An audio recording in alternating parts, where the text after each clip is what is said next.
Ladies and gentlemen, what's happening, y'all? Um, can you can they hear in I just unmuted them. the thing? Okay, ladies and gentlemen, this is Tahoe TV. How y'all feeling today? This is another episode of So Shameless. This one is slightly different. Um, First and foremost, I would like to extend a trigger warning. Um, I've been working on this episode for over a month. Over a month. uh, of thinking how to address domestic violence. Um, since I saw that Diddy video with Cassie, it brought back certain memories of when I was much younger, much angrier, volatile, didn't know how to process my emotions. And I want to speak on that. I want to speak on that.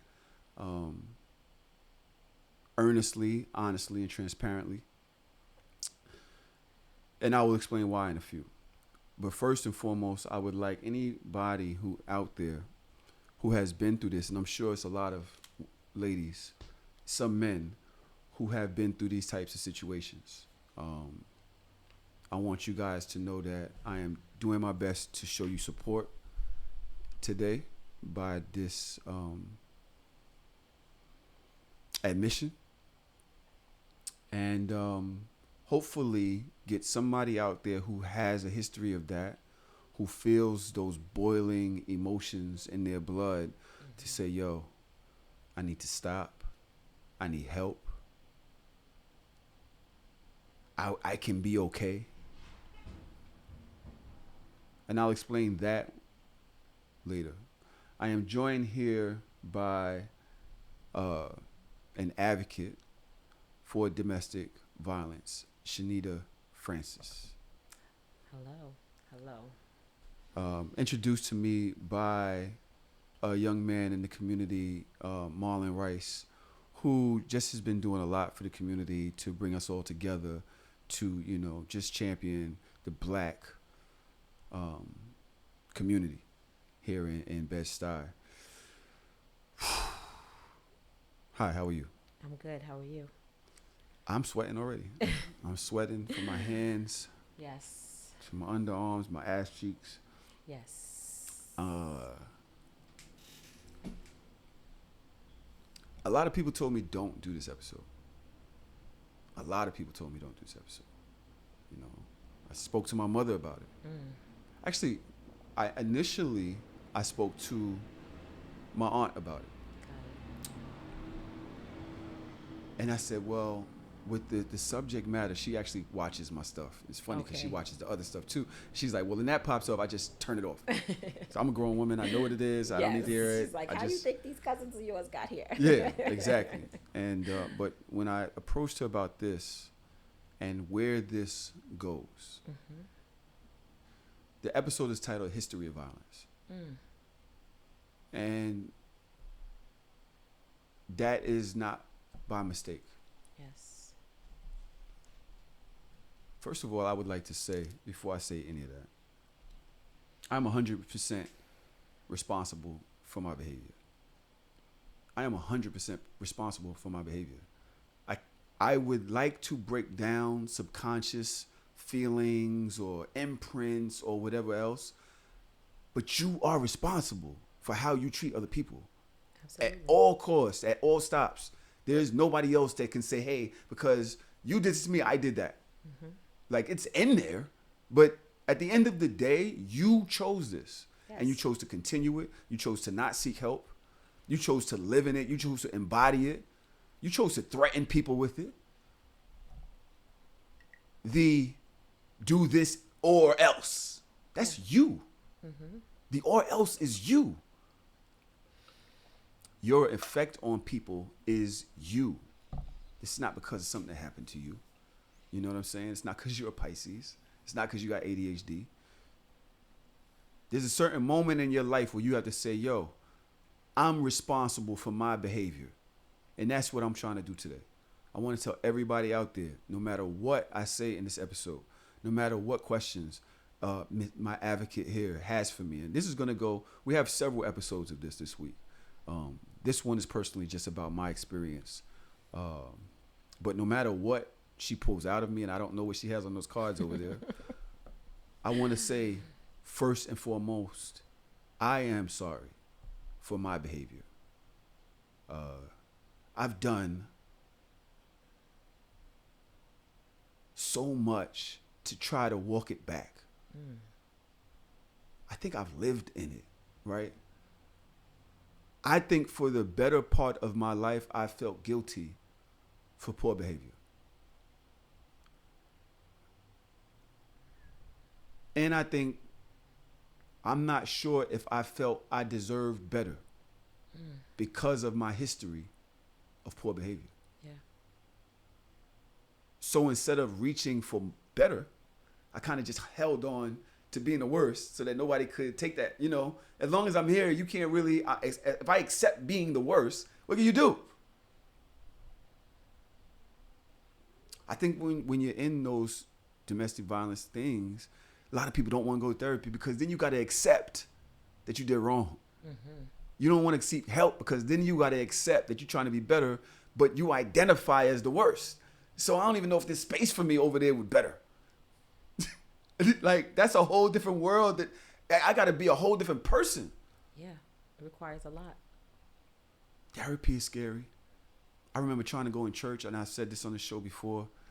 I remember when I was a hustler, drug dealer. Mm-hmm. Man, I kept the gun. I did a lot. Okay. I did a lot. And I remember feeling guilty because that's not who I was. Exactly. You know what I'm saying? I knew I was portraying a character.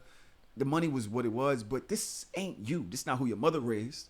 This is not who your family raised. But this is what character you're portraying. But God is something that's been a constant. I went to Catholic school. I believe in God. You know, at the end of the day, I believe in God. Beyond, and shit, half the day, I believe in God. Fuck the end of the day. That's 24 hours. Today, right now, this hour, this minute, I believe in God. Amen. You know what I'm saying? So it's like, I know I'm violating. I feel it. It's in my stomach, but I keep going. I keep making that decision every day, and I keep getting better at it. Yes. The problem is Easter or one of those days when everybody's going to church, or maybe it was a day when I just knew that it was going really bad for me. And I walked up to Elam Church on Classen and Madison. And I walked up to the steps, and I could not walk in the church. It felt like million dark butterflies flying around in my stomach. Just like, no, we're not going in there. No, we're not going in there. And I could not go in the church. I stood there like a character in a movie on the steps of this church. Could not do it. And I don't know what I did after that. I'm not going to make up some, story that sounds good. I know I didn't go to church. And I know at some point I wound up back on the block and going back to the life that I was used to. I wasn't ready to accept change.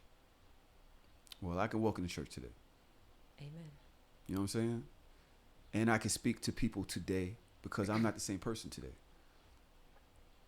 But I would like to speak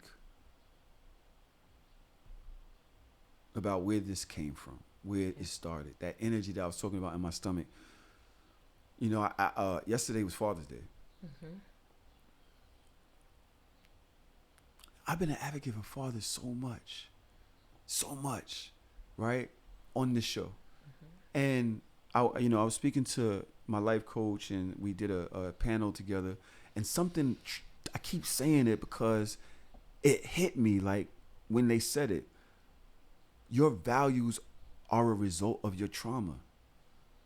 Not all of them, but a lot of ones you hold dear are a result of your trauma. For instance, me always saying like, yo, you need to be a father. You need to be a better father. You need to be a better father. I've not spoken to my father in years. Mm-hmm. Years. And we ain't had no argument. I just didn't feel any talk to him. I realized that he wasn't around. Mm-hmm. He hadn't extended himself. He never played like I remember dunking in a basketball game, and I looked over, and my mother, she had looked away, so she didn't see it, but she was the one sitting there. Mm-hmm. And my mother has been a constant in my life to this day. She is a constant in my life to this day. Good or bad. Yeah. She's always wanted the best for me. And I want to say that where this conversation goes, I want to make sure that y'all understand this person, my mother, loves me to death, supports me emotionally, financially, spiritually. I talked about her with my business moves, like everything. She helps me with the kids. Every single thing, she's always been there. But we are all human. I was gonna say that. At the same time, she's also, all those things that she's doing, she's also having her own human experience right alongside of that. So that's real. And she also has a history. Yes. We are a product of our environment. We learn from life and our experiences. A lot of things you just don't know better because you just don't. That's what you learned. That's what you thought is the right way to do things. And even if you don't, it becomes a part. I was saying this on one of the episodes. When people show you bad behavior, especially people teaching you, it might not be what you want to do, but it's an option. And once it becomes an option, sometimes you might choose that option. Even if you know that's not what you want to do, it's an option. If you're raised in a space where that's not an option, you kind of push it away. It's not, when you hear about it, it's like, oh my God, it's not something you would do, but it's something that you've experienced. That's an option. It's there. Yeah. And as you were talking, I was just thinking about how the crazy thing about trauma response, right? Like when we're experiencing trauma, the trauma response, one thing that people have to realize is that we don't get to tell our bodies and our brains how to process trauma, right? It's unconscious. So when something is happening to you, things that we don't even know are traumatic, right? Like the fact that we grew up poor, right? That's a form of trauma. Poverty, that's a form of trauma. Being black in the time when we were, there's systemic racism. Those are all traumatic things that are happening kind of that we can't pinpoint, right? But these are things that deprive us of normal experiences, right? And so what happens is our body processes trauma in the way that it does. That's like if you get hit by a car, you can't say like, break my right arm, not my left arm, because I need my left arm to do football. So these things you talk about, these behaviors and things like that, if we don't know that we're experiencing trauma, we don't know that we had a traumatic response, we don't even begin to identify the behaviors as bad or as out of, dysfunctional. And so I think bigger than even what you're saying, like you see all these examples of bad behavior and you can choose, there's parts of you that didn't really even know that you were choosing things. They were literally handed to you unconsciously, and you went on because it's normalized and we don't know. So I think that's important to recognize too, is that unconscious part, that trauma responses is nothing we can do. We can't kind of, as much as we think we're in control, we're not. The only thing we can do is begin to identify those things, right? Like realize, like, no, that's not actually normal. That's not actually how things are supposed to be. So I hate to say this. My truth is my truth. And what I can remember. Let's remember, we're talking about over 25 years ago. I'm a lot older than a lot of y'all. A lot of y'all 25 now. I'm almost 50. So we're talking about things that happened in my 20s. I don't think I knew that this wasn't normal. I'd seen my mother do it. Me and my mother actually fought. I was speaking to my mother about it yesterday. She was one of the people, or 2 days ago, about this. And that was very hard for me to do. It was one of the things that stopped me as I've been planning this episode.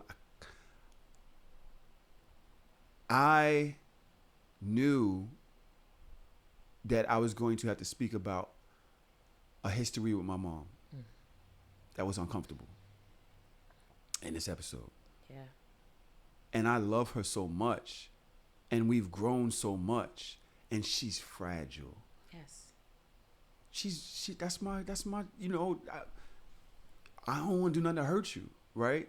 Although I feel like I have a responsibility to myself, and I feel an immense responsibility to my community, and I feel an immense responsibility to my history to say, yo, this is something that happened. This is real. This is not, I've spoken about it on the show before, and people can be hurt by that. You know what I'm saying? Like, I feel a responsibility for this. yes, I don't want to hurt you in the process. Right. So I felt it was important for me to speak to her about it. And it wasn't easy. No. It was not easy for her to, we're going to get into the history of it, but she was like, I didn't. And I was like, You did. But can I speak to you as a mom? I have a son. I have two sons. And one thing I will say, after you describing your mom as your ride or die, kind of there for you, supporting you, one thing I know for sure is that she wants you to heal, that she wants you to be, reach your full capacity. And so one of the hard truths about being a parent, right, doing the best that you can, is that there will come a day where you have to face your children, right? And they may say some things that you, especially because, like I said, you're having your own experience, right? From your perspective, this is how it looked. From her perspective, she might have just been like, I'm paying the bills, I'm working 2 jobs, you was ungrateful. There's all kinds of narratives, right? And that's okay. But I will say that if she's who you say she is, the things that you just described, the wonderful things you said that she provides for your life, she definitely wants you to heal. Mm-hmm. She definitely wants you to be able to experience the fullness of your potential. And so that's something that I've even made peace with. I have a 22-year-old, and he was away, North Carolina, and he came back after 3 years, and we had some hard conversations. I was in a marriage that he felt was like left him kind of on the outskirts, and I had to sit with that. But for me, the reward of that, even though it's heavy, is that I know that he gets to heal. He gets to kind of process that. So I don't know if I'm speaking for mom or not. I don't know if she's gonna agree with me, but I'm gonna go out and jump out and say that she wants this for you deep down inside. I think she definitely. The thing is that she's been around for the ups, but she's been around for the downs. Absolutely. She's seen it. Mm-hmm. And so the idea that when we talk about a history of violence and it connecting to different things in your life and those things imprinting on you and saying, okay, well, if I had that type of relationship with the only person I love at this point, right, for so long, it was volatile, it was physical, for a long time, what would make you think that wouldn't transfer into other parts of my life? And now she has to sit with that. And so I told her, like, yo, Ma, how many times have you seen me run out the house when there was a woman in here going crazy, or me calling you, say, hey, you got to get her out of here? Or you see me and I'll call you from the street and now you got to deal with the person, or, whatever it may be. I'm like, Ma, that's growth. Mm-hmm. I've grown past that. I'm not that person no more. Like, I'm literally so far past that. I don't beat my children. Mm-hmm. You know what I'm saying? I tried. I ain't gonna lie. I beat my daughter once. The jury's out on that.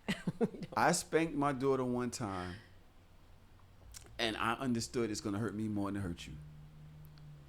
I was hurt up here in this apartment. That's your baby. Hurt. Mm-hmm. I was choked up, and I knew this arm would never flail that way again. Yeah. We just gonna have to talk heavy. We just gonna have to have, because that's not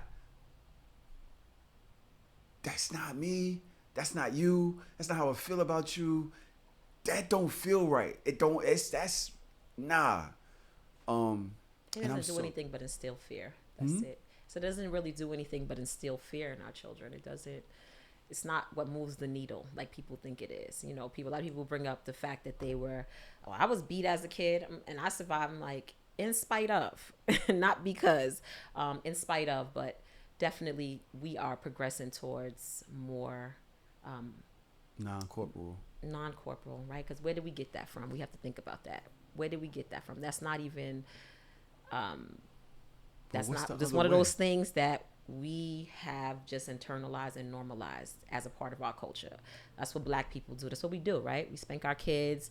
I don't know how many times my mom or somebody else has told me I gotta be more aggressive with my children, and I had to think about that. Like, why would you want me to be more aggressive with my children when if I did that same thing to an adult, I'd be in jail. I'd be sitting in jail.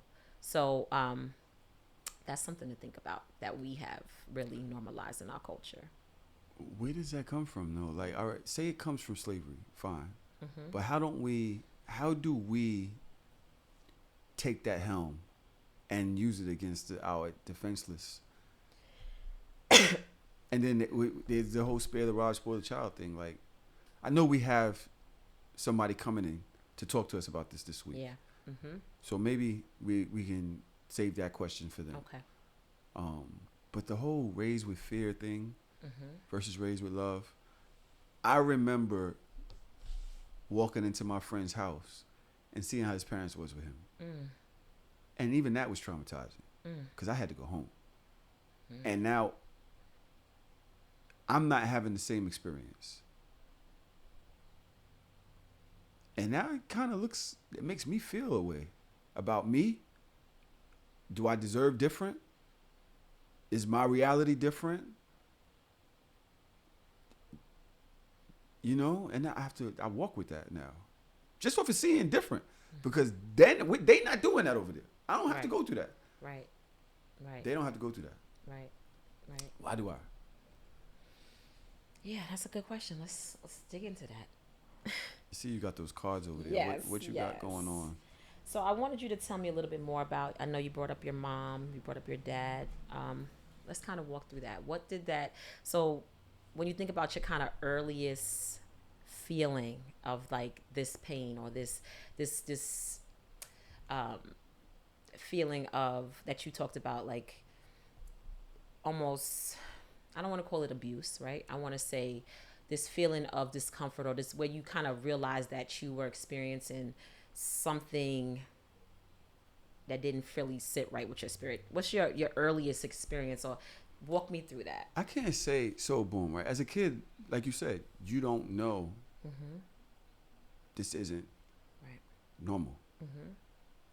I can say that I lived in a house with somebody, with my cousin, and I remember hearing her scream as the house shook from her punishments. That was very scary. At that time, I wasn't experiencing the same thing. It wasn't until I guess I got older.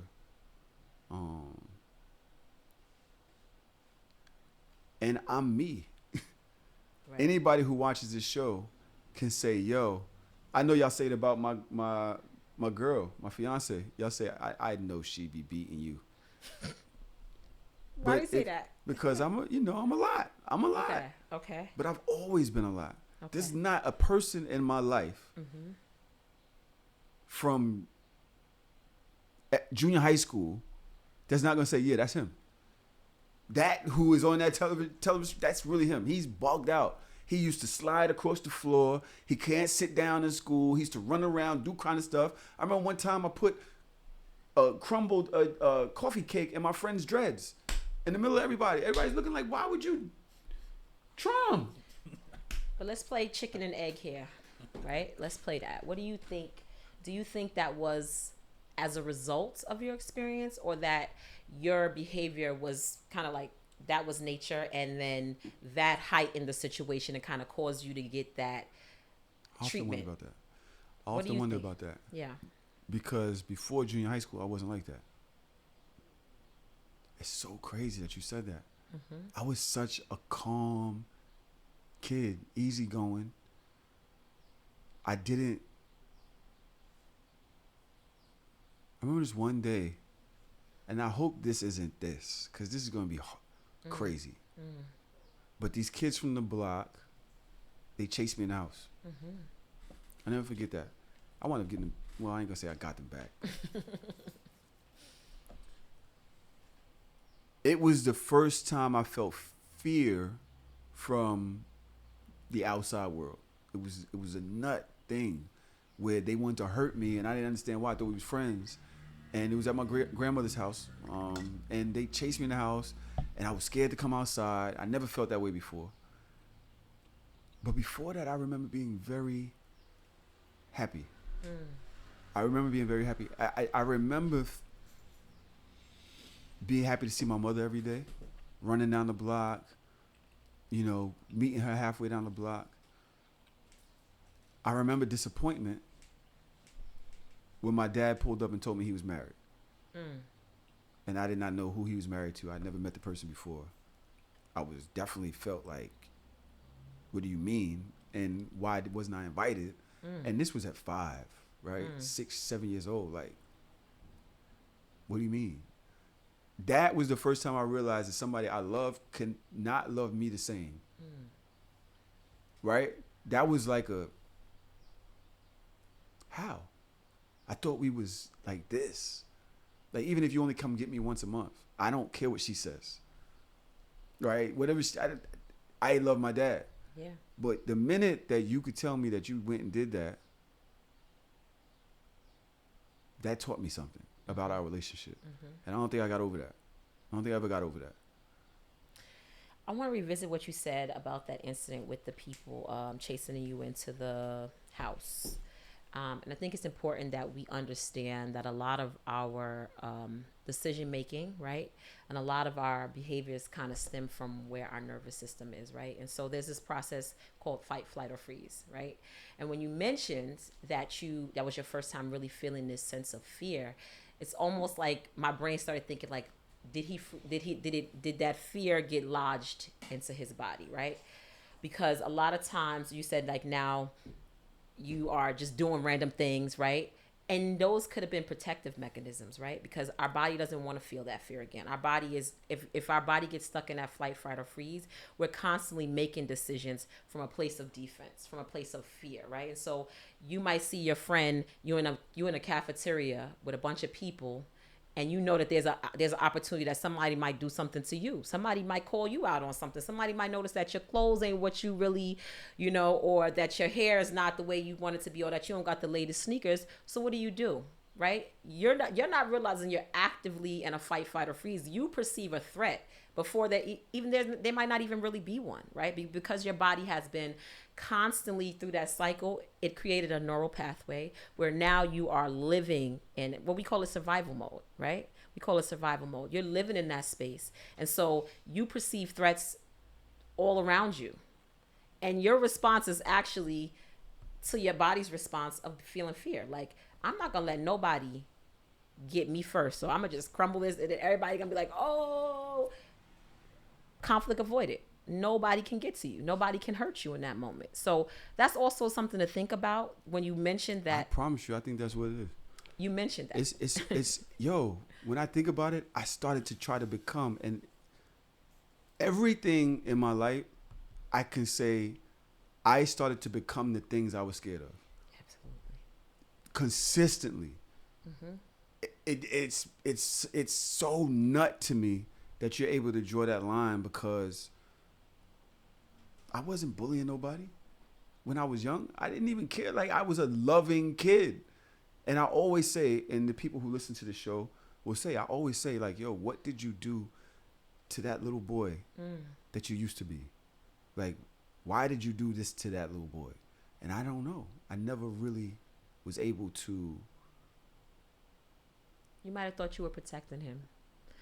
And that's what I said.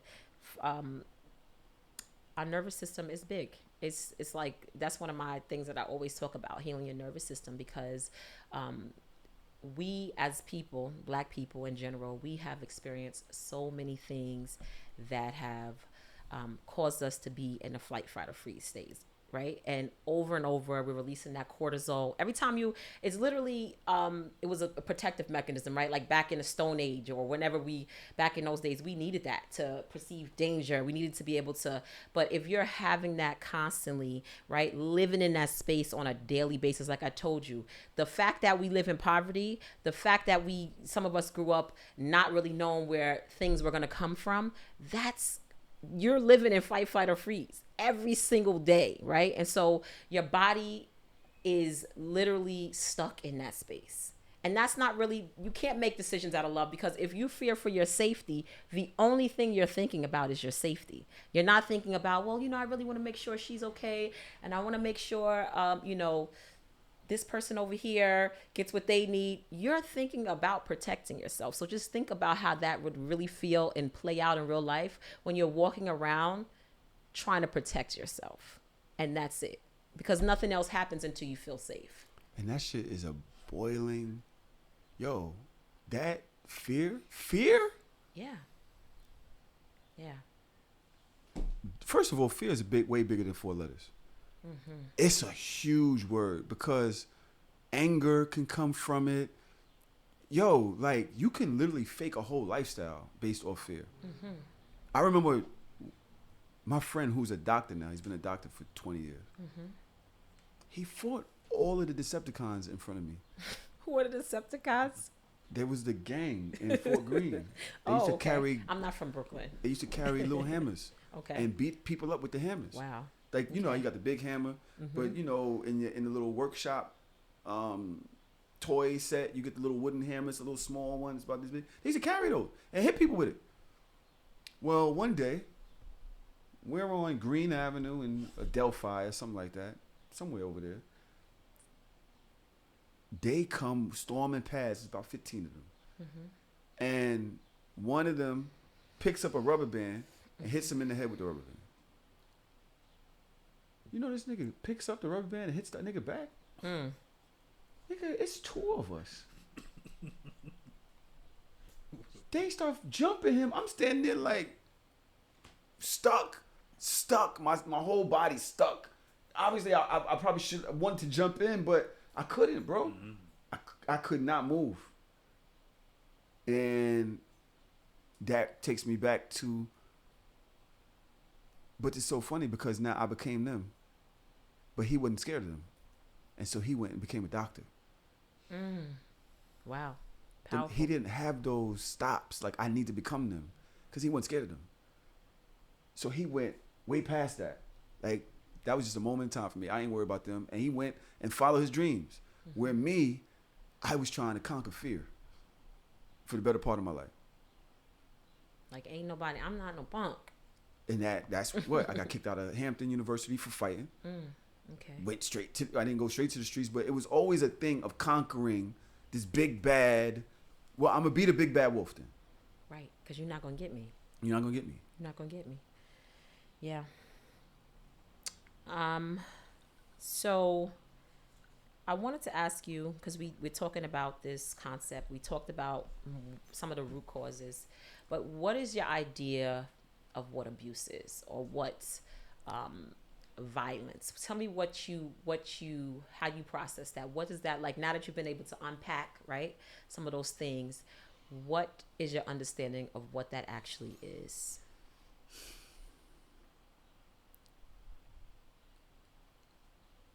If I'm gonna, I don't know where to attack it from. I don't know where to approach it from. Because I guess for a parent, you do it out of discipline, I suppose. But then there's also the parents that do it because you're embarrassing them. Right? You're not going to embarrass me. You're going to behave a certain way. But I would assume that's because you're supposed to, they want you to be a good kid, right? But then I guess as you get older, if I'm going to go into abuse, you're not going to embarrass me. That's the same thing. And so you have the power to hurt me. You have the power to embarrass me. And because you don't fear me or listen or care about me the way I think you should, which would govern you to behave a certain way, to treat me a certain way, then I'm going to do something that will make you do that, make you treat me a certain way. That's interesting. Because I think about the power dynamic of abuse, right? There's always a power dynamic. And usually the person who is perpetrating feels like they are in control, right? That they are, you know what, this person needs to do, like you said. But when you just described it, it really was like, again, that dynamic of like, this person has the ability to do something to me, right? Like they have this power and I want to strip that power from them. I want to make sure that they cannot hurt me. And that's really interesting just to hear you talk about that. So it makes me want to think about, like, I want you to talk about your experience. Is that kind of how your thought process was when this was occurring? Like, walk me through what you could remember about what was going on in your head before, during, and after, right? Like, what was that process look like? How did you reconcile those things in your brain? I couldn't. I've been taking to relationship shit. My first experience with it was I must have been in my late teens, early 20s, and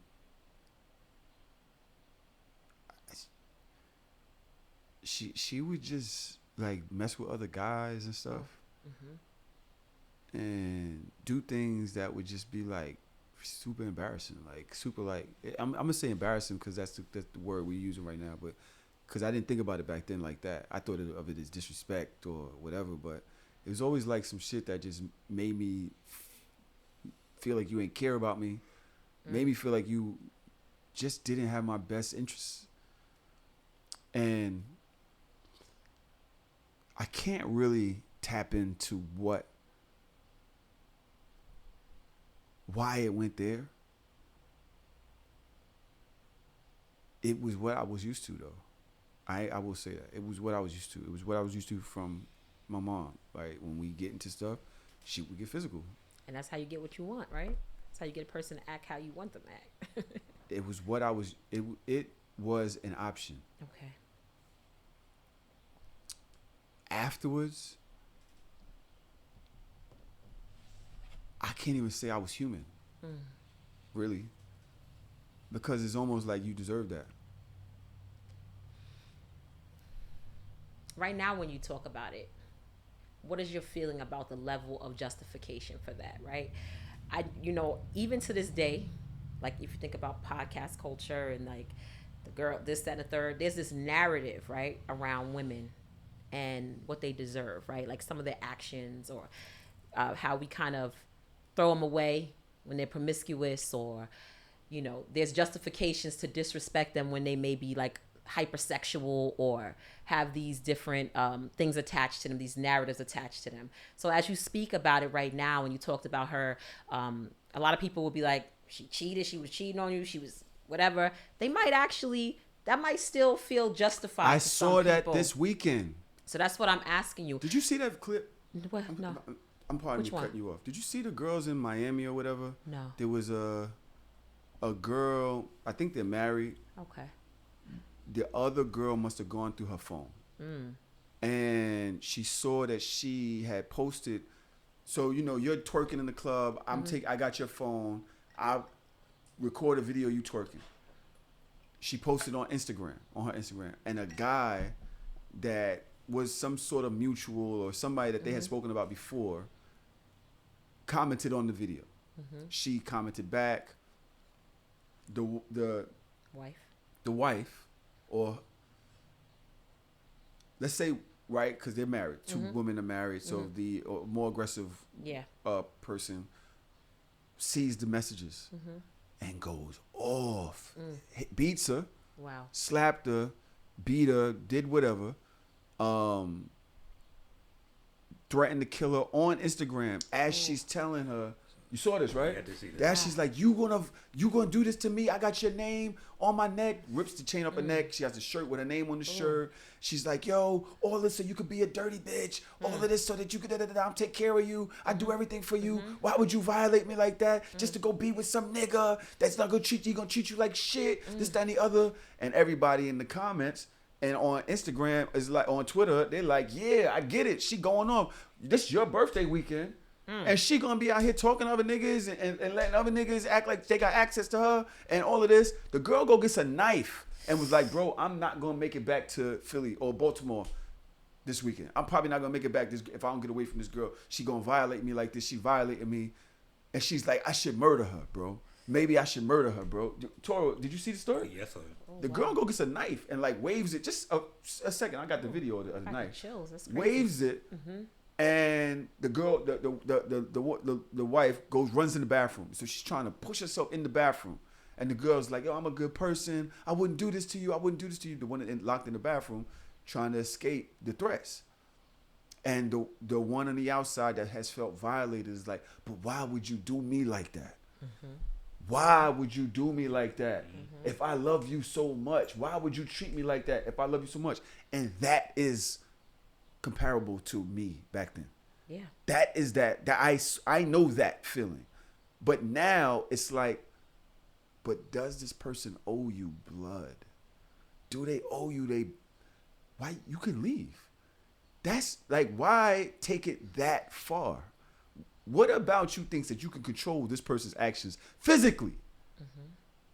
If that's not where they are, if they're moving in a way that y'all cannot align, you have the choice that you have is to remove yourself, remove access. You don't, the choice is not to threaten their life. The choice is not to physically, like, because what is that? Well, when you talked, I was hearing so many cues of ownership in that situation. She's But like, that is how we "You're look at women. You know, you got my name tatted on you. You got my chain on. Like, you're mine. You know what I mean? So there's this undercurrent of ownership. That's how we look at women. And that's been since historically, because there was a time when a woman couldn't even, That's vote how or we do look at anything, women. or you couldn't even own land, so you had to have a husband to do that. So you think about that. There's this sense of this deep rooted sense of ownership. I know we joke about it. Even if you hear rap songs like "my this, my that," she's my, that's mine. It's seeped into our brains, right? We hear it every day, all day, about how women are ours. We own them, right? And so, I think that's a really important piece that we need to deconstruct in order for us to understand that we don't have ownership over anybody. We don't. And like you said, when things get tough, there's always an exit. And the exit is to realize that you cannot control people. You cannot, even when we think about beating, violence, all of those things, it does not make people do what you want them to do. Really and truthfully, it just makes them fearful. And that fear can show up in their lives in different ways. Like, I think some people think, if I do this, if I control her, it's just going to make her do what I want her to do. Not realizing that, like I told you, the trauma response is not something that we can control. So you might think you're just instilling fear for that person to do what you want them to do, but you could really be, driving them into a manic episode. You could be, making it so that they can't show up at their job anymore because they like their confidence is at zero. There's so many things that happen that are outside of our control that like spill out. So it's important for us to know that we do not own. They are people coming to our lives. But we don't want them to leave us. I know. We don't want you to. It's almost like, why can't you just be good? It's the same as a parent with the kid. It's like, why can't you just do what you're supposed to do? Why you can't just treat me the way you're supposed to? Like, why do I have to do this? Right? It's a wild thing to, once you start comparing the behaviors, because is it a mother? Are you their child? I don't know. Is it ownership when it comes to mother-child? Because it damn sure feels like it. I would read this quote actually from Ward Emerson. Oh, the guest is here downstairs. Oh, yeah. He's here. Let me get it for you. Let me get it for you. Khalil. Well, we take a break. You know what? Let's get some water for a second. Okay. We have another guest coming in a second, but let's just go to break for a second and regroup.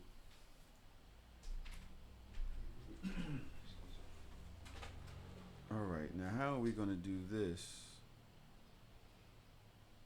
when this is going to be the third episode? Are you joining this episode right now? What time is it right now? Yeah, 45.6, 45:16. All right. It's 4:20 now right now. 45:16 break. All right, keep it rolling. Don't pause anything. Don't stop anything. All right, go get him from downstairs. I think we'll just sit him behind the camera for now. Okay. and we'll finish this. Okay. Okay. Yeah, I'm gonna start with this quote.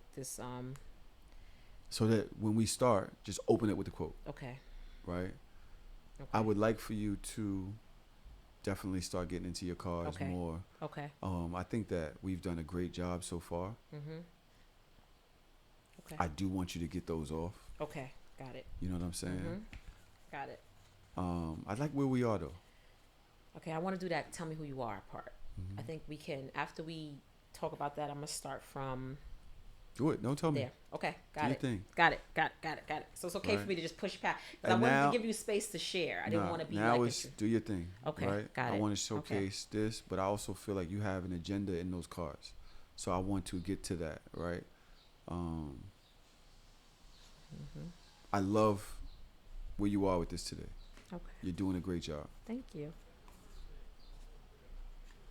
16, 17, 18. Okay, there we go. All right. Make sure I get those together.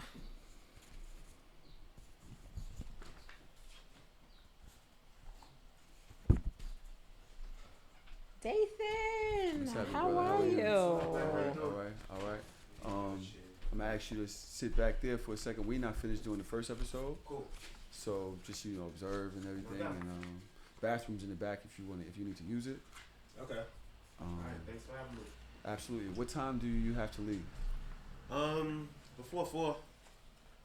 Before 4. So is 3:59 okay? Or we're Yeah, that's saying cool. 3:30. All right. Cool. Yeah, So, something close to that. Yeah. all right. And you need to leave Shanita at what time? By 5 or so. Yeah, 5ish or so. I think we're good then. Yeah. I'm just So- making sure I have my stuff in order here. I would say that we have another hour here, Okay. and then we go into his Okay. episode. Okay. We don't have to use the whole hour. I'm just Okay. saying that that's the time frame that I would get. You want to open this? I'll always. Nah. You ain't gonna do that to me. I always forget how to You open set this up shit. whole cameras. You can't open up a chair. The chair is more difficult than the camera, bro. Figure it out. No. Nah, I don't do that to you. Let me see. Yeah. Let me see. The top. Nope. Sit down. Go down. The top wings. Open the wings. Alright. One. Yup. Flip them up. That's the back of the chair. So flip it up. There you go. Look, a chair. Yo, I thought it was more elaborate than this. Nah. Yo, I swear, every time I try to open it, not that easy, yo. Okay, let me start with this. Oh, you want some water, boys? Sure. All right, you ready? Are you gonna Yep. keep going with The quote, quote? and then we're gonna go into you, kind of dig more into who you are. Hey, bro. Date that. Special. What's up? What's up? Nice shirt, man. You like that? Thank you. Appreciate you, bro. Thank you much.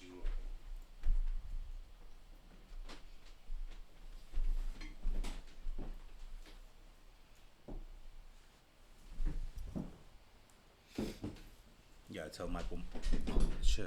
Huh? You gotta tell Michael to chill. He's crazy. Nah, he was talking about the girl in the video. She looked like Lil Me. She did look like. What? Oh, we talking about the girl in the video. Oh. Yeah. She did look Oh, like I didn't Lil even. Meech. Oh, she did. Yeah, Fact. she did look like Lil Meech from BMF. Not the girl. She definitely did. I didn't even realize that.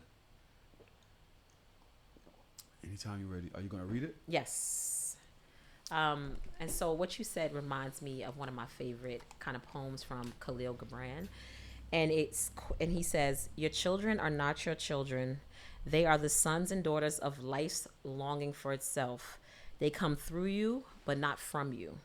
And though they are with you, yet they belong not to you. You may give them your love, but not your thoughts, for they have their own thoughts. You may house their bodies, but not their souls, for their souls dwell in the house of tomorrow, which you cannot visit, not even in your dreams. You may strive to be like them, but seek not to make them like you. For life goes not backwards, nor tarries with yesterday. You are the bows from which your children, as living arrows, are sent forth.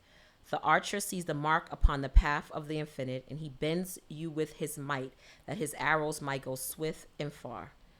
Let your bending in the archer's hand be for gladness, for even as he loves the arrow that flies, so he loves also the bow that is stable. I don't think most single mothers struggling, trying to just make sure that they can get home, get the food on the table. Hopefully you did your homework. My education might not be able to help me help you with your homework. So I hope you know what you're doing. I hope you're being good in school. I don't think they understand that level of freedom when it comes to their kids. Of personality freedom when it comes to their kids. I feel like there's two levels to it, right? Like my mom wanted me to be me, but also her version of me. In a way where it's you can't talk back like that, or you can't express yourself in this way, or this behavior, although it is inherently you, is not good. It's not acceptable, and so you can't change me, Ma. This is me. Like you know what I'm saying? And that's the same as if you were to say, like, say if I was gay, you could yell at me, you could beat me, you could lock me in the closet, you could do whatever you want. I'm still gay. I'm just scared to show you I'm gay. Right. So it's the same thing about having all of this personality where you're trying to control it and tell me I can't, but that's me. That's literally me. That's the fear creeping back up again. And that's this, a lot of times we as mothers, especially like you said, single mothers, right? There's so much pressure on us to produce children. Like we know the world is watching. We're like, we got to do this thing right. So we feel everything our children do, we feel that as almost as an attack, almost like a reflection of us. So we are super invested in our children's success, but because of like what I told you, what we normalize, it comes out in a fearful way, right? It comes out in a like, if they don't do this, this means this. If they don't do this, I'm victim of it sometimes. I'll get a call from the school or something. People tell you I have one really spirited daughter, and I'll get these calls and my mind will go straight to, oh my God, what is she going to be? What's going to happen? That means that I hope she's not going to be a teen mom like I was. And I will go through this whole process, but it's great that you spoke about personality and our kids being their own people, because I really want to know who you are. I really want to know who is not Tahoe TV, right?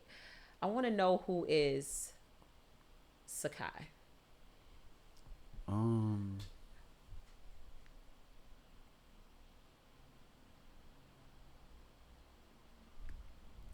Would it be unbelievable if I told you I don't even really know anymore?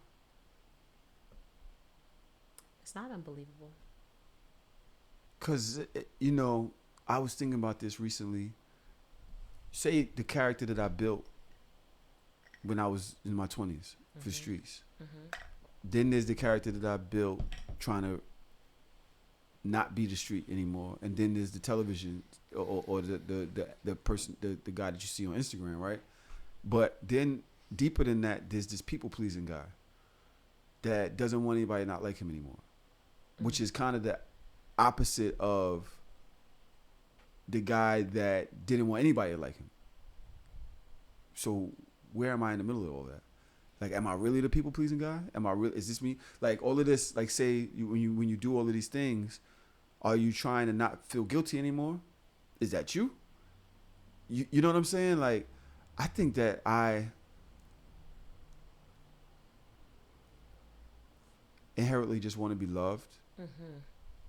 I want to know how to love without being scared to love. I want to be liked for who I am, not what I do. I want to be appreciated for who I am, not what I do. Yet I feel like I do a lot of things to make that happen. Whether it's spend money, spend time, project things that people might say. That's what I want to hear. You know what I mean? I don't know where the fuck I'm at in the middle of all of that anymore. I don't. I it's not even an identity crisis because I know what my mission is. Mm-hmm. But why? Why is that your mission? I couldn't even tell you. Do you feel like you've received that love that you're looking for yet? Do you have a grasp on it yet? Or are you still searching for it? I think I received the love from my community, whether it be So Shameless, Hard or Soft, my children, my daughter, my mom. I think I kind of wish I had it from friends. Mm-hmm. What I will say is I don't even know if I know how to receive it. This is a lot. Mm-hmm. You know what I'm saying? Because somebody might really be trying to show you that they appreciate you or love you. But if your lens is on something different, or if you need it in a different way, it doesn't look that way. Tell me how it show. What is it? What is love to you? How do you receive that? I would say affirmations. I think, I ain't gonna lie to you. I always say I like all the love languages. I need all of them shits. Like, give me all of it. Right. But I just think that's because there's a gaping hole where I felt love should be. Mm-hmm. And I'm still trying to fill it. Got it. So, yeah, I want quality time, but also want to be left alone. I want you to buy me gifts, but I also cool with just a burger and a watch. Right? My Father's Day, they was about to hire what was they saying? What's the person that comes from Benihana's? Hibachi. They was gonna have a hibachi person come here, and I was like, man, you could have just got me a burger and a watch. I'd have been cool with that. I didn't know hibachi. Acts of service. I need all of those things, but at the end of the day, I just want it to be genuine. Mm-hmm. I don't want to feel scared you're gonna leave. Mm-hmm. Or feel scared that you're not gonna appreciate me or like me anymore. I think that's the best version of love for me, is not feeling like you're gonna leave. I mean, that's impossible. I almost feel like that might be impossible. We talked about that mm-hmm. theory of control, right? Of ownership, right? There's no way for us to solidify or to guarantee that somebody won't leave us. We can do everything in our power that we think would keep a person there, but that's, when we think about it, is there any real way to keep a person with us? Why can't people just be the people that they say they're gonna be? And facts. Let me be the people. I'm with you on that one. If I'm the person that you said you liked and loved, and you stay the person that you said you were, why has it got to change? Because life changes every day. I've come to the realization, as a woman, I've heard, some real game spitters like, mm-hmm. yeah, I'm gonna do this, I'm gonna do that, I'm gonna be there for you. And it used to make me, when things didn't play out the way that it did, that they said it would, I would first, that initial reaction of, what did I do? What's wrong with me? What could I have done better? I should have probably, been available a little bit more. I could have did more. I could have maybe did a flip when I turned mm-hmm. instead of, you know what I mean? So what I did realize though is that this person, and this is back when we talk about your mom, everybody is living their own human experience, right? So a lot of the things that happen, a lot of the reasons that people change have nothing to do with us.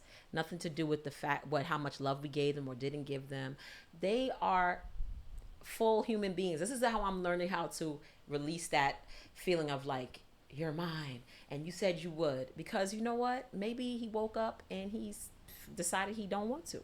And not to say that's okay. You know what I mean? It hurts still on the receiving end, but I understand that people just cannot be confined. They live in their own experience. And a lot of what people do has nothing to do with me. Why does it feel like women are able to get past that better than men? Because I feel like we don't have a lot of experience. We got a lot of experience. But it's like, It's like men, that shit happens to us when we 13, 14, and that shit controls us for the rest of our fucking life.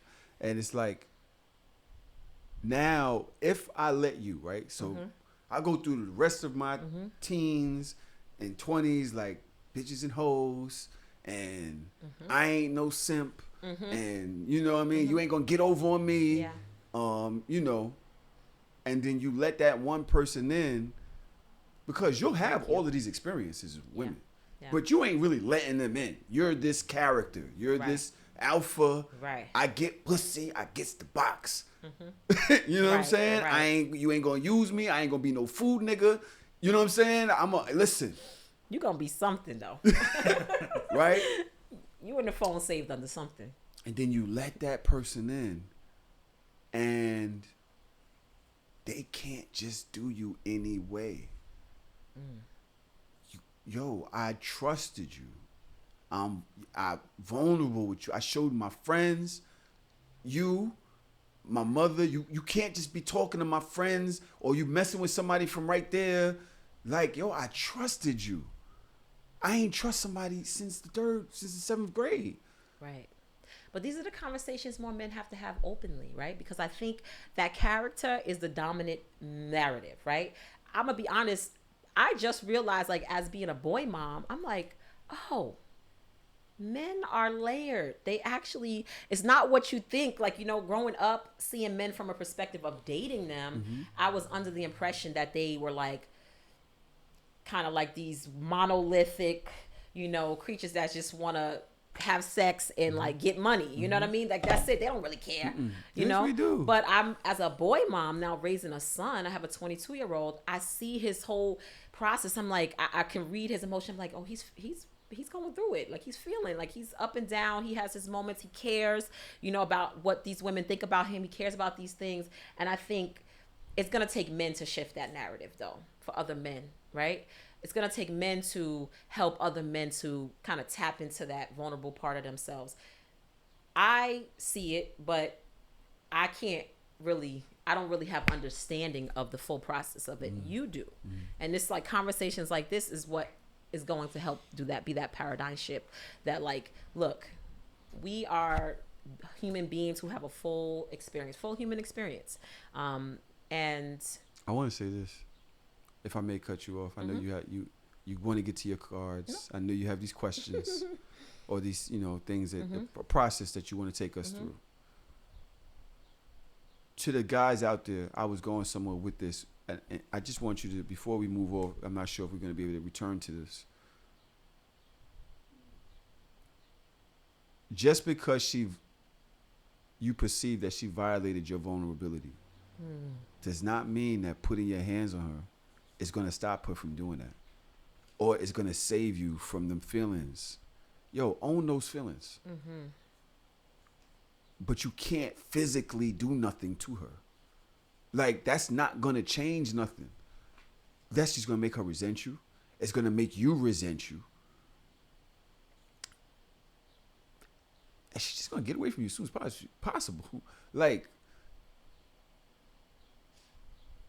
nothing that I ever did stopped the inevitable from happening. You know what I'm saying? Like, those things were a precursor to the rest of the sentence. Nothing on the outside of you, just to harp on that, nothing on the outside of you or nobody, no outside circumstances can change the things that are inside of you. Only you could do that. So those things that you're talking about, that vulnerability and feeling like it's violated, that's a trigger, right? That's yours to manage.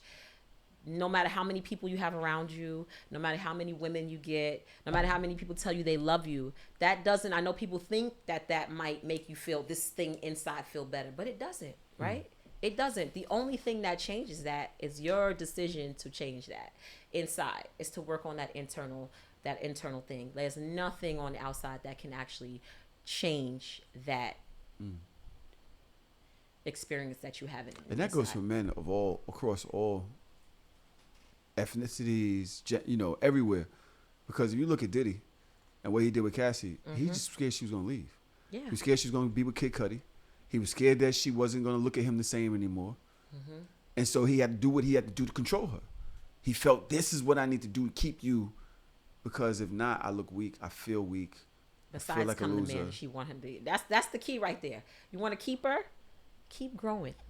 Keep becoming the man that you know she deserves. Like, become, this is like, you see this woman and you love her. Can't, because he felt he was Diddy first.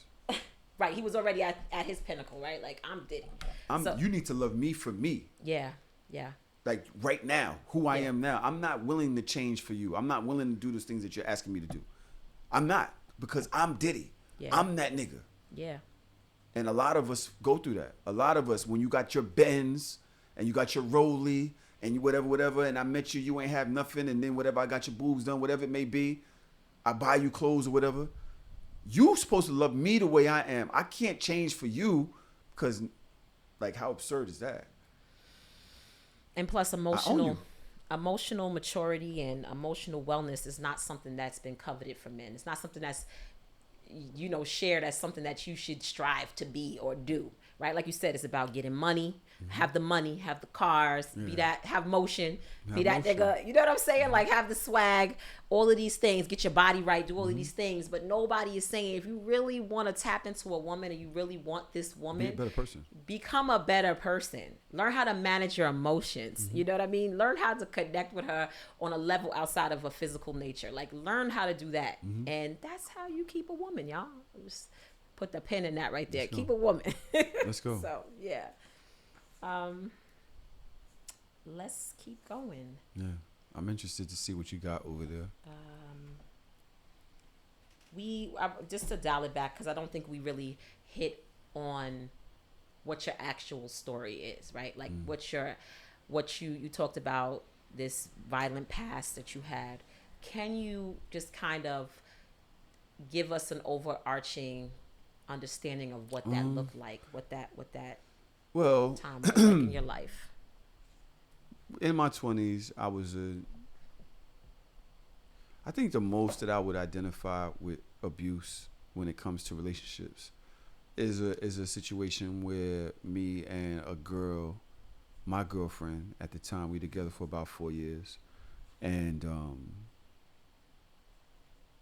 I called her recently. She suffered a loss in her relationship, where the person isn't here anymore. And, I just called to, wish her the best. And we talked and everything. And I asked her out, and I was like, what was that with us back then? Because I really wasn't sure. You become so lost in emotion, and it's not even you anymore. Like, it's dark you. It's literally some other person. It's not you, right? And so I asked her, and she was like, bro, I ain't gonna lie to you. I was angry. I was angry back then. And, we was abusive. I wasn't just abusive. We were crazy. Yeah. We were crazy.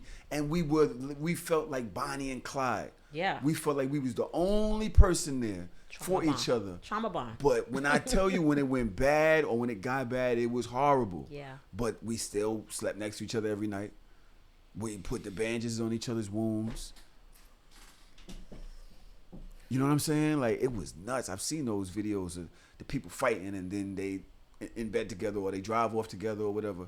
That was us, literally. It was nuts. Right. So if I'm going to say that was the culmination of this abuse in that relationship, which lasted a long time. At the end of it, I knew it had gone too far. I knew we couldn't continue this. And I left abruptly. I actually had to creep out the crib. I had to wait till she went to work. And I laid there with both eyes acting like I was asleep. Because previously I tried to leave and she like ripped my clothes off and, got my gun and pointed at me. Wow. Okay. So, but let's not act like it was just her. Yeah. Right? It was a back and forth thing with the middle of the streets doing everything. Like having shootouts and people getting robbed around us. It was nuts. We've been robbed gunpoint before. She had been robbed. It was people that I knew that sent her. It was nuts. It was a nut situation. But at the end of the day, we were supposed to have each other. And she felt that I was trying to dip on her. And yeah, I had to wait till she went to work. And I kept my eyes closed until I heard the door close downstairs. And I basically counted the steps from our crib to the train station. And then I counted the amount of time that it would take for the train to come. And when I knew it was about time, I got up and I just started throwing my stuff in garbage bags. Throwing my stuff in garbage bags. And the landlord must have called her when I was moving the bags out the house and was like, "You're moving?" Oh, wow. Oh, my gosh. And she was like, "No." And he was like, "Somebody's moving." And she called me, "You bitch ass nigga, you better fucking not. I'm coming there right now." And I was like, "Yo, I can't do this anymore. I'm sorry. I can't. I Tell me can't." what happened inside of you, though. How did you come to that realization? Like, what happened for you?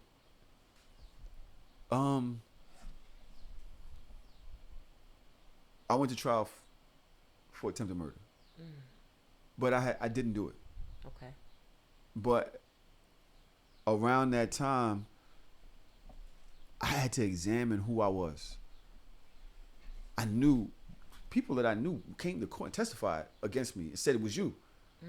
Wow. And my friends was still hustling, still doing everything that they was doing. So I was like, what is this life that you're living? And then I got locked up for witness tampering. So now I'm on the island. I feel like I'm never going home. I know I'm never going home because the dude literally came on. He said he shot me. I saw him shoot me. He shot me. I'm telling you right now, wow. I was acquitted. So I can tell you if I did or didn't. I was not even there. Right.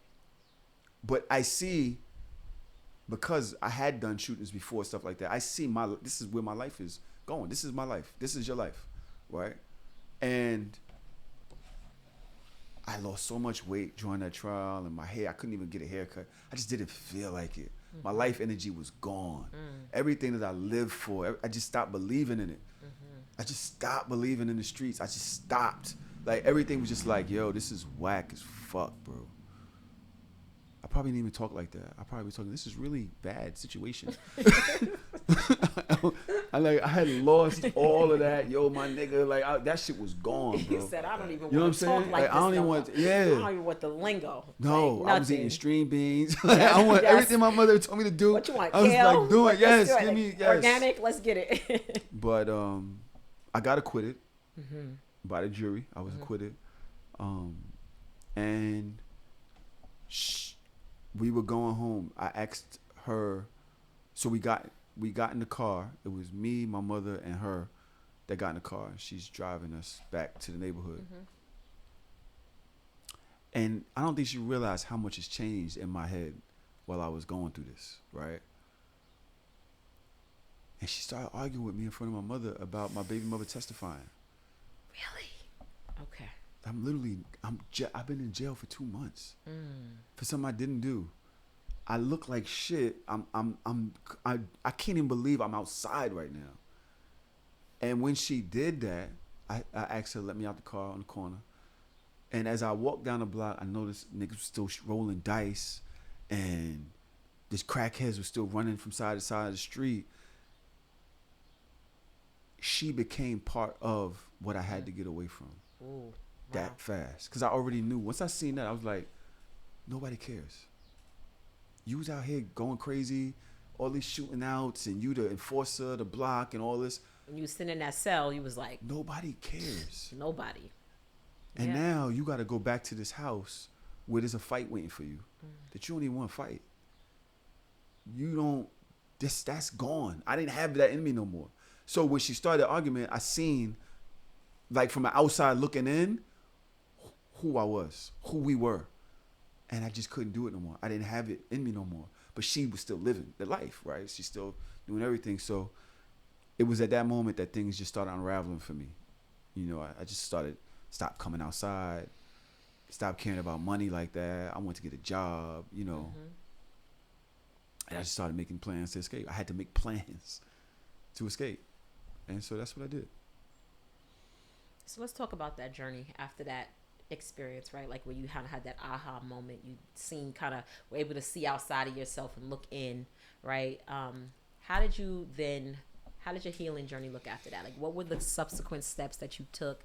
How did you actually transform and leave behind these things?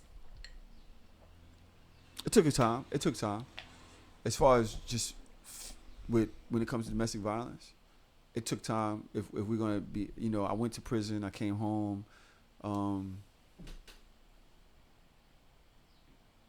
After that, I did. okay. So there was other cases that I actually did do, and I just told the lawyer, "Yo, take a plea. I can't go back to trial.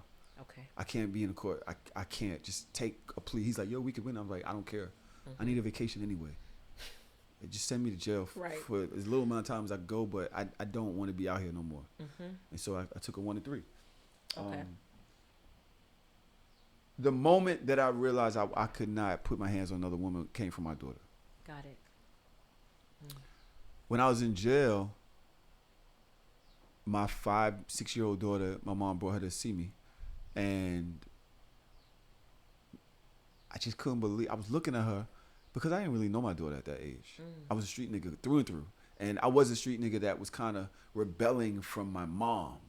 I wasn't the street nigga that was like the Godfather where his wife and his kids was his life. And I've seen those kind of guys where they, they take care of their family. Connected to the community. Yeah, they're very positive things. But they got the negative side, but they're very positive on the other side. Yes. I was like the rebel. Okay. I shied away from my family. I shied away from my baby mother and my daughter's mother and my daughter. We were like on some high and by shit. Like, hey,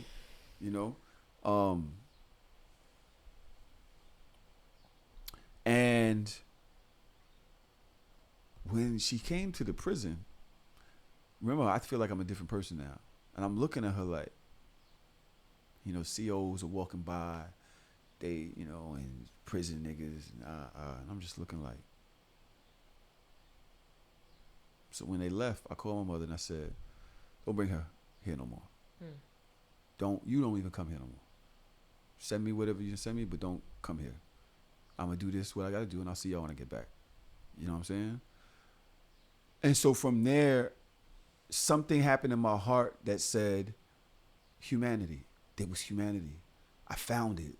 I want to be a dad. You know what I'm saying? I want to, hold on. Damn, I hate being a Pisces. Yeah. I want to be a father.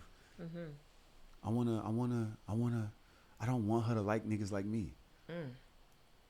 I know that's what they say. And I can see, like, she's here, she adores me, and I'm sitting in a cell. And she getting comfortable visiting in a jail. Nah, I'm bugging. In a waiting room. You're bugging. No. She's out here by herself. And you can see, this is happening. You're doing this. And took it back to the cell. And from right there, I was just like, nah. And that changed everything. But it wasn't until I was trying to establish a real relationship with her when I got home. Because we didn't know each other. I didn't know this little girl. Wow. And something about something I said made her feel scared. And I was like, why are you scared of me? Like, you ain't got to be scared of me. Like, I'm your dad, whatever. And she's like, because you hit mommy.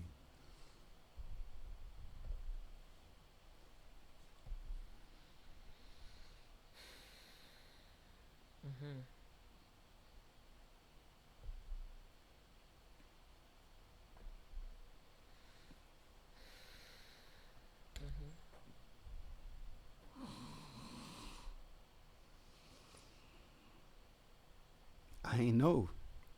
You know what I'm saying?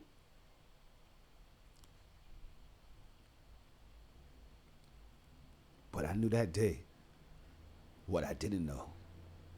You know what I'm saying? Yeah. All of a sudden, I saw who I was. Like, wow.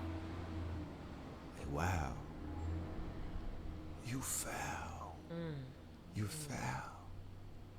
Like, And so from there, you know, women get mad. And women want to challenge you. They jump in your face. But that moment instilled in me something that I just didn't know before that. Like, that's not who I am. That's not who I want to be.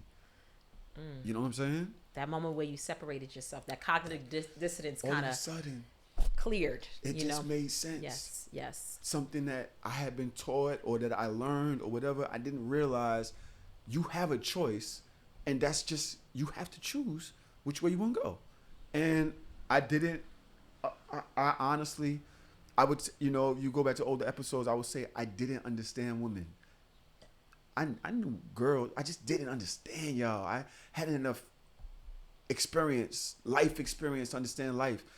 At that moment, I understood life in this one way that was just very powerful to me. You know what I'm saying? And you couldn't get me to do that no more. For a long time, and even to now, today, I don't even know if I could really get mad like I used to. You know what I'm saying? Like, if I say, yo, I was in the streets, I did that and the other, I don't see that person in the mirror anymore. It's a completely different nigga. It's a completely different person. I don't feel like it. I don't even think I can call on it. Even sometimes, like, people road rage, whatever. It's not real. Like, I'm not that guy anymore. Right. So yeah, that's I think that's, if that's the answer to your question, then Yeah. Sorry, y'all. But you talked about not being that guy anymore. So I part of me wants to know, do you ever see parts of that guy pop up? Are parts of that, what parts of that person still exist? And like, how do you handle those moments where you kind of see, you know, you feel It's like. still there. It's still there. Sometimes I lose it. I just black out.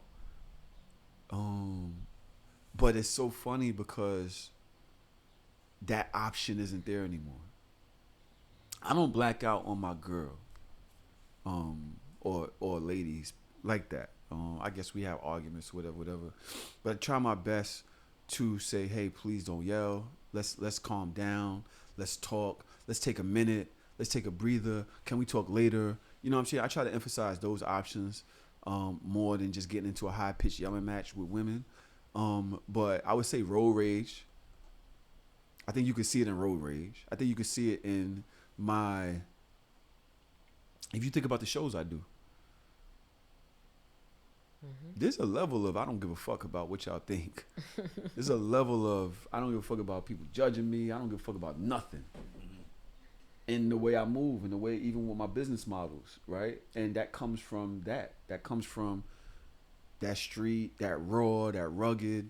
Like, yo, who are you? Tell me anything. You can't beat me, almost. You know what I'm saying? Like, you can't beat me. So what are you gonna do? So if I'm gonna say if it comes out, I would say it comes out in that. Just like sheer, I want to say niggatry. But, you know, yeah, I would say that it comes out in that. Of course, road rage and those stupid moments. But I think now I just be laughing at people. People even want to argue or kill people they've never seen before. You got to. Or like never gonna see again. Like, it's the stupidest thing in the world. You dead like trying to prove that you're a man, that you're a thug, or you're too tough to somebody that's driving by. Right. It's like, yo, you never gonna see that person again. Go, bro. Just go, bro. I'll pull over and just let you go past. And just look the other way. I'm not even gonna face fight with you. You know what I'm saying? Like, go ahead, bro. You know, I think I've gotten a lot better at that. I think I've gotten a lot better at just not looking at whatever that was or whoever that was as an option. You know what I'm saying? I don't drink. I try not to drink. For a long time, I was drinking, and he would keep coming out. He would, like, you know what I'm saying? Yo, and so I realized, like, yo, drinking ain't for you. You know what I'm saying? That shit is whack for you. Other people learn how to control it. They don't have that option in their soul, so they can do it. Doesn't, you know, they laughter. They get happy and they fall out and they piss in, you know, people's mouths or whatever. I don't know.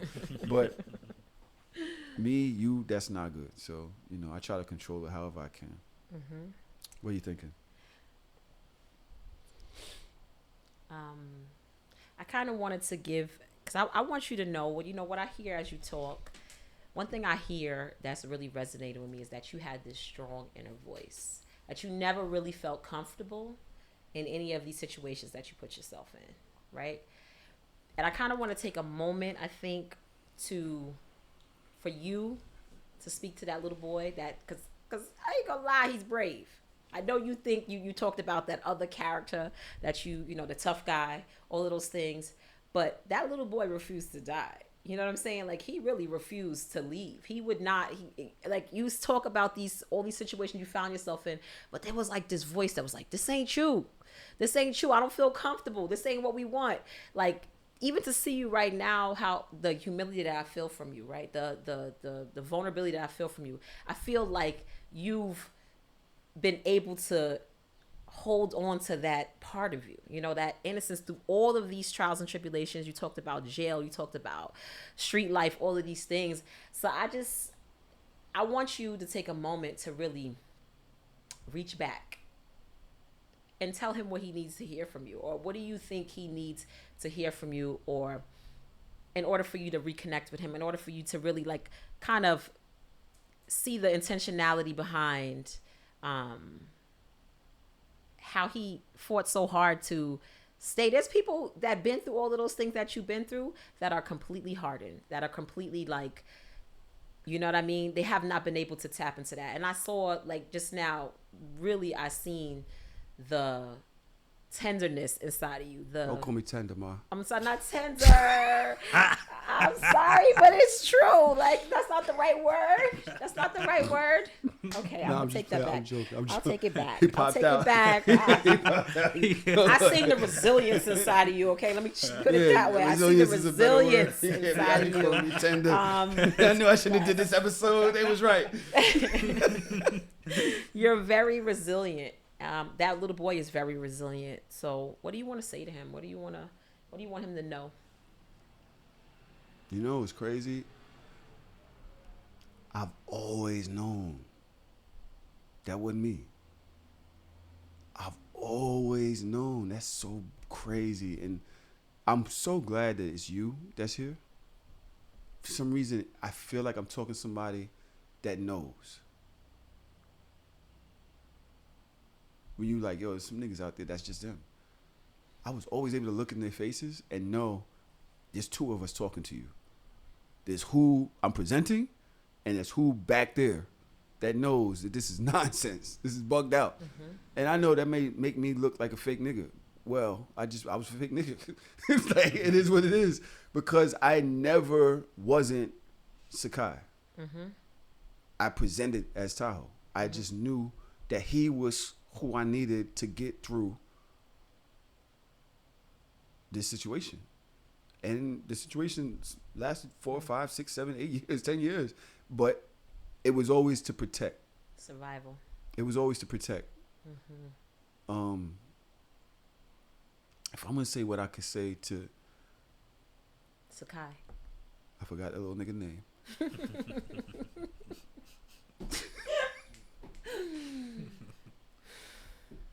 Yeah.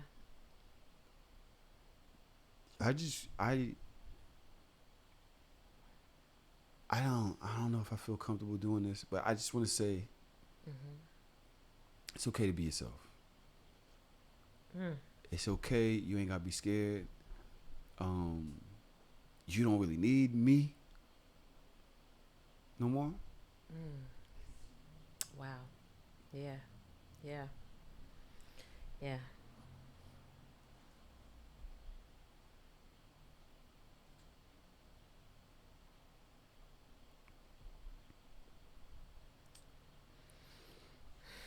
And I would say, I'm sorry.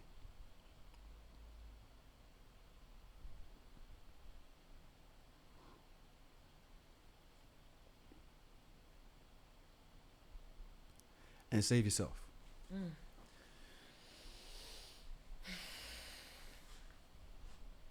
All right. Yeah. I need a break. Yeah. Yeah.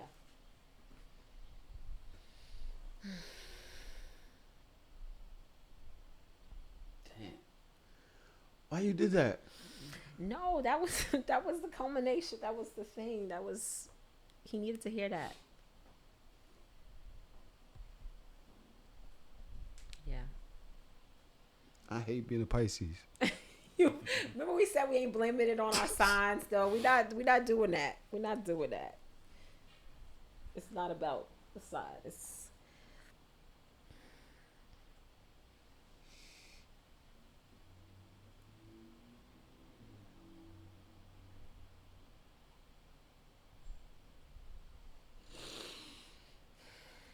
Oh man. You need more water? You good? I'm good. Let me drink some. All right. I was thinking we stopped there. No, we don't want to keep going for that episode or what? I think wait, do you have anything else that you need to touch on?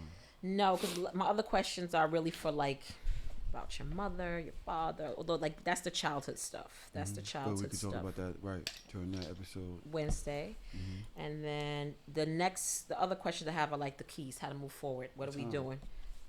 Okay. 131.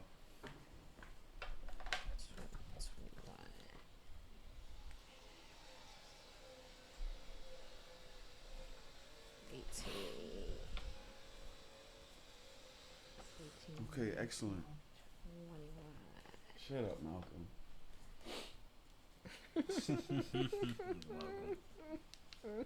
What Malcolm said. Nah, he's I don't know what he is, but he's like the court jester, Okay. except Oh, okay. he's got it. laughing at you, Okay. but he also loves you. Okay. So he's But like teasing, but in a That's his caring protective way. mechanism. Yeah. Like he don't want to just be like, I want to give you a hug, bro. So you gotta be like, look at you acting all sensitive. Yeah. And he's Yeah. hilarious though. Yeah. I had to learn how to appreciate him though. Yeah. Yeah. One he of the lightens people that I could mold say like I sometime. know he loves me, but I didn't understand how to receive it. Mm-hmm. But it comes in his way. Yes. You know what I'm saying? Yes. And you have to learn how to receive it. You know what I'm saying? Yeah, Malcolm just as motherfucking sensitive as me. Yeah. All right. Okay, let's get to it. Damn, we got a whole nother episode to do. You okay? Yeah, I'm Gucci. You good? Yeah. Chilling. All right. Okay, I think I'm ready. All right. You ready? Yeah, I'm good. Okay. So how we starting this?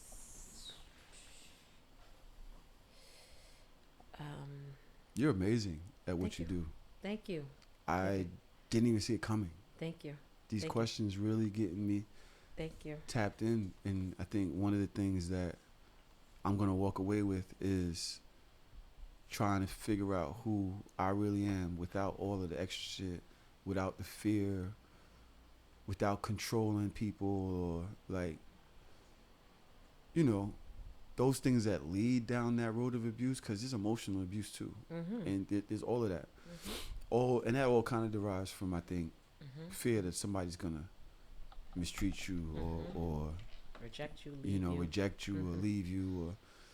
Or I often ask my fiance, I'm like, "Are you okay? Are we okay?" And she was like, "Yo, it's a moment. Like, I love you. Like, I'm Lynn." And I connect with that feeling so you deeply. never know how much you're doing just because you're scared they might, even if it's not wanting to talk today, even if it's throwing an attitude that you don't really want to have, but you feel like I might need to have this attitude just so that you know don't play with me. There's a lot to that instead of just being communicative and transparent. That's that insecure attachment trauma. You know what I mean? Like, I recently had a moment, actually, as I was preparing to do this episode, I had to do a lot of I had to reconcile some things with myself. I had to do some healing to get to this point to even address some of these things. Like I told you, I'm not ready to really talk about my full experience because it's fresh and I haven't really processed it, and my children are young, and so I'm not there. But I had to be there in the privacy of my own home. I had to relive all of those things, and I had to work through those things. And So you've actually been through a situation of your own, which I've been through a few. I have a really a really strong story of survival. Let's put it that way, and not in the traditional sense. I think, you know, when you describe your relationship, that toxic relationship that you in, that's kind of where my my vibration comes from. I'm literally was in a I was an abuser and abused. You know what I mean? It was a We're going at it here. yeah, it was one of those situations. And then it was like situations where I've been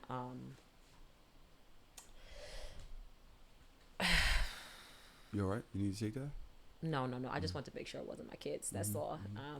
Or like the school. So that's the only thing I'm gonna pause for.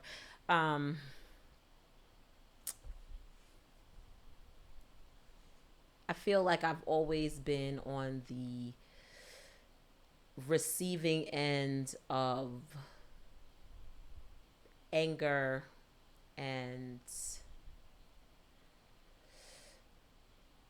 control from men. So I've had like several situations where and I think it's because my personality is kind of easy. Like you said, a people pleaser. I'm like, what do I have to do to make you like me or love me?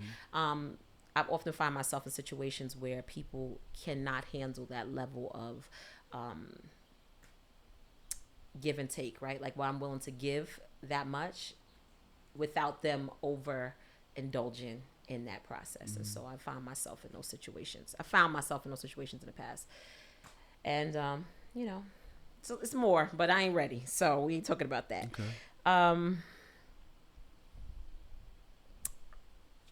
Where were we? We were talking about. Child, you done had me weeping in here, weeping. We was talking. You asked me to talk to Sakai. We did that. Sakai. We talking about the keys moving forward now, right? I just want to thank everybody that's in the Discord today. That's actually giving me grace on this. I had a lot of them is in here crying with me, and I was like, damn, I didn't even know I was gonna cry today. I didn't think that was gonna be a thing, but apparently you probably did. You knew. Listen, I was saying, I know what we were talking about. We were talking about this need to please, this need to, because I think that's the thing that you say is still kind of lingering on, like this wanting to receive and be accepted and loved. And I really want to touch on how we can manage that going forward. Like, how do we shift that narrative in our brain? And I resonate with that. I told you, like, I did some soul searching through this process of preparing for this interview, for this this conversation, and I realized that generationally, right, the women in my family, starting from my great grandmother, never had that paternal, that secure attachment with a caregiver, a male caregiver, or a even a romance, like never had a secure romantic relationship. My mother to this day doesn't even know her father's name. She doesn't know his name. My grandmother, when she passed, she refused to share who her father was with her. She's never been in a healthy relationship. She's never had like a love, somebody choose her in that way, or you know, do that. I feel like it's a lot of our experiences, Yeah. especially our parents, and it's like I really blame my dad. I'm not gonna lie. I really feel like, bro, you failed me in having the information that was offered in your life.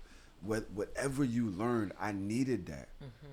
I needed that, bro. And my mom was forced to try to provide all of that as one person. Who was looking for love properly. Who was also looking for love, who was also going through her own shit, who also just didn't want to fail. This little kid. She, you know what I mean? And it's like, I've held on to that resentment for a long time with my dad, and I think it's also shaped the type of father that I want to be, the type of stepfather that I want to be. I just want to make sure that these kids have resources that come from the man, and even if that's just emotional intelligence, let me show you that I could tell you that, yo, that hurt my feelings. Like, yo, that hurt my feelings. A lot of times, the boys that they grow up around they're not gonna let the girls know, that their feelings, or my sons are not gonna be able to realize that their feelings can be hurt. You know what I'm saying? I want y'all to see a whole person that you can love a whole man, that you can be a whole man, and it's still okay. Yeah. You know what I'm saying? All parts of you are good. A lot of kids grow up to be like the person that hurt them, or a lot of people say, yo, you know what? I don't want to be like that. And I think I've kind of done both. And so I'm glad I'm at the place in my life where I can say I will not be a inactive or a hurtful father. You know what I'm saying? That's my charge in life right now. So if you're going to ask who I am, that's probably who I am. I know that's one thing I'm going to get fucking right is actually being present in my kid's life. Yes. You know what I'm saying? But when it comes to people pleasing, yeah, I think I started working on that. Yeah. I started saying no. Yeah. And as you age, it gets better. I realize it. I started saying no. I don't really give a yeah, I'm not doing about that. Like I don't care. And I'm glad. I have a phone call today with somebody that I've said no with a few times, and I'm pretty sure his feelings is hurt. But I need him to understand that this is me advocating for myself, bro. Yes. This is I am not doing anything to purposefully hurt you or keep you anymore. Our friendship should be able to exist without I have to keep serving. We don't gotta do the work. I just said this to a young girl yesterday. A friend of mine's, we picked up her daughter. We had to pick up her daughter from the bus. It was late. She got in the car and she's talking about this group of friends she has, right? They're like, she was talking about how they, she started getting the GPS. I already know who she is because I see so much of myself in her. I'm like, she was like, oh, I put the GPS in and then we got lost and they blamed me because And she's like, but then I put the other GPS and I did it. She's telling me all these things she did, right? And I looked at her and I said, you know what I want for you? I said, I want you to be able to exist without feeling like you have to work for people to. She literally was doing all these things and she ended up getting them lost because she was just so good. Like her natural thing is to come up and be like, I need to solve all the problems in the atmosphere. Like the way that people are going to like me is if I, carry the load, if I take the responsibility, I do these things.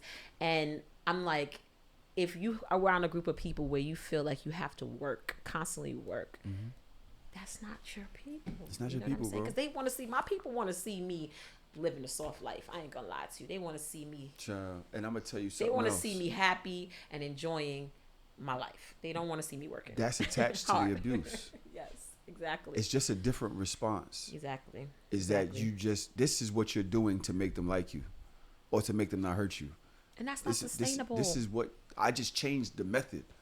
Instead of beating you, I just became a person to do all of this stuff to try to control your reaction to me. And at this point, I just say, yo, bro, that's not your burden to carry. I'm good. And I'm glad. Maybe that's graduating. Yeah. From the abuse school, right? Yeah. Maybe that's like because it's the emotional bond. Like it's the emotional abuse yeah. now that I've learned. You know what? Stop doing this to yourself, bro. That's not gonna help them. And most people don't like people please anyway. Most people like the people that don't give a fuck. Do you notice that? The ones who got the worst attitudes, I'll be like, how everything? They got all the friends in the world. I'm like, I'm the sweetest, nicest person. I do everything, but no, it's so true. It'd be like the ones who's nonchalant. I'm not gonna lie to you. That's where I am. Not gonna lie to you. All right. We are nearing the end of today's episode. Okay. We're gonna be together all week.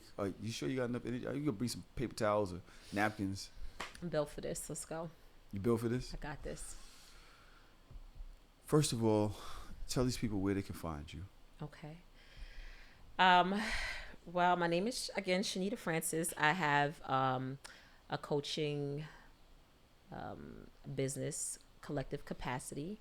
And that's really what you see here is kind of what I do. I help people to come out of survival mode, right? To really tap into those things that might be holding them back or that they need to get back in touch with so that they can unpack those things and move forward towards whatever it is. If you're a business owner and you find yourself stuck in business, you find yourself stagnant, if you're a woman, a man, whatever it is, I'm somebody who is here to help you kind of hold your hand while you come out, while you work towards going to that next place, releasing that baggage, unpacking, really getting to the root of that thing so that we can tackle it and then move forward. You can reach me right now on Instagram at Shanita1023. Really soon, you'll be able to reach me on my professional page, but it's it's in the process. So Ain't no enterprise. You getting that done this month? I'm getting that done like tomorrow. So by the time you air this episode, coming out today, tomorrow. Okay. Well, by the time you air this episode, I don't care if you got like a Wix page with one button that says "Contact me here." Yes, I told you this process is really, God works in some really crazy ways, and I feel like this was that. Sis, I told you, right, you need to be doing this work. So I definitely consider myself to be like a midwife, and I'm ready to help people give birth. It's ready. It's time. It's time. You made me give birth. Yeah, exactly. We birthed some things. I never knew that was gonna happen in my lifetime. You're giving me a testimonial right now. I heard he about said, it. "Book me." Didn't know that was gonna happen. Yeah. To the people out there, that was like, okay, you said it was gonna be a messy, I think there's layers. One of the layers that we wanted to address this week was me just with my personal history. I wanted to be upfront about it. I wanted to address. I think Shanita just did a great job at hitting a lot of the layers that it comes to it. Right, it comes with it. But there's more to it. Tomorrow's, or I think Wednesday's episode, we're gonna speak about the child, kind of like decolonizing a Black childhood, right? Mm-hmm. Let's thinking about how do we identify and understand the trauma, the PTSD, the things that we experience as children that have been normalized in our culture that are actually causing these symptoms in ourselves, right? These things that cause us to behave in these ways, just unpacking that whole process. We're going to deep dive into mom and dad and all those things. Okay. Hit us up. You already know, SoShamelessPod@gmail.com. You can hit us up at the So Shameless Pod IG page or Twitter. Or if you wanted to say something to me personally, Tahoe_TV. Y'all know where to find me. Please go subscribe to our YouTube as well.